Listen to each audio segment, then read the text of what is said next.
Breaking Tradition. Written by Indigo Rose 50. Read by Arashi.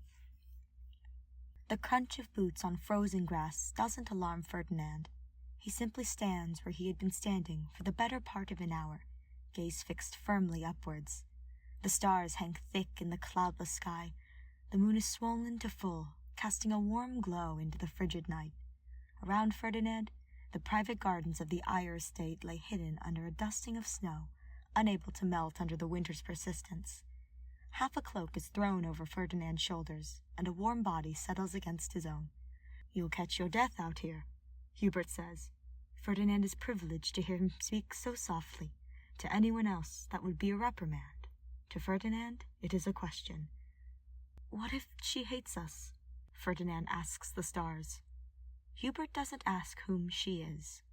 Though they both serve Emperor Edelgard and have sworn their respective oaths, she is only ever in reference to one person now, and that person is currently laying on her stomach in their bedroom, peacefully asleep in her crib, windows shut tight against the cold permeating their clothes. A hand takes Ferdinand's. Why would she? Ferdinand traces the constellation of Hiller with his eyes.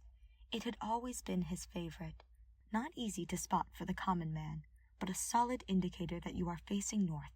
It had been Ferdinand's father who had told him the story of Hiller and taught Ferdinand the trick to finding it.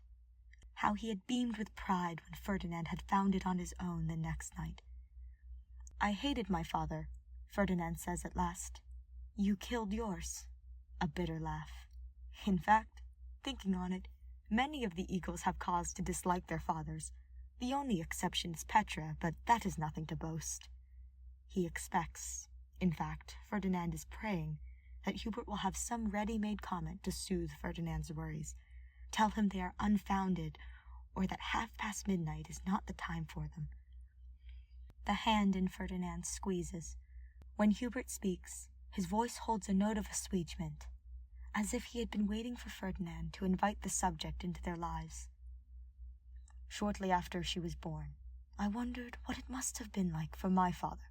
He was a horrible man, but how does it feel to recognize your child as your murderer?" Hubert's nails briefly dig into the back of Ferdinand's hand, though they cease in the next moment. "I look at her, and I cannot imagine doing anything to hurt her.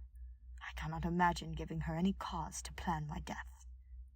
But then," Hubert swallows audibly, "what halfway decent parent can?"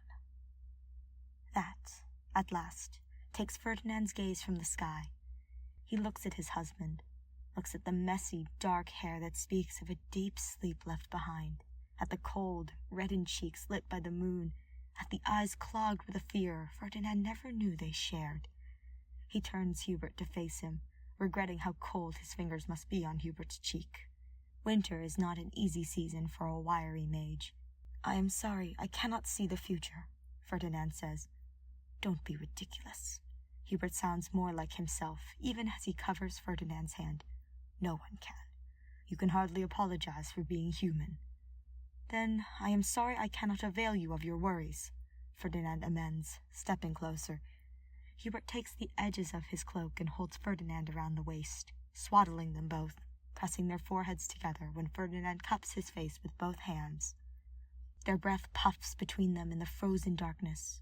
When Hubert speaks again, Ferdinand thinks he can almost see the words themselves. "I was unaware that you also... I'm sorry you were made to think you had to worry alone." Ferdinand exhales as he bends to rest his cheek to Hubert's shoulder. A familiar place. Familiar, Ferdinand feels, is needed on the precipice of so much uncertainty. A new child in a world still sporting war scars. They were running out of sure footing. He wonders if his father felt this way when Ferdinand was born. Did he grow anxious about possessing Ferdinand's love?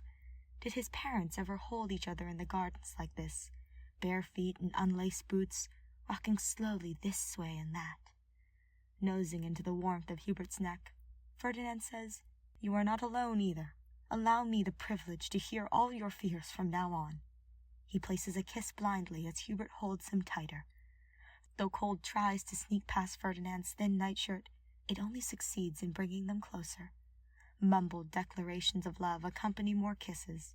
It's only after Hubert tips Ferdinand's chin up for a real kiss that the subject of going back inside is revisited. And it's only after Ferdinand brushes his hand across the railing of the crib, eyes on her, that either of them feels settled enough to find sleep.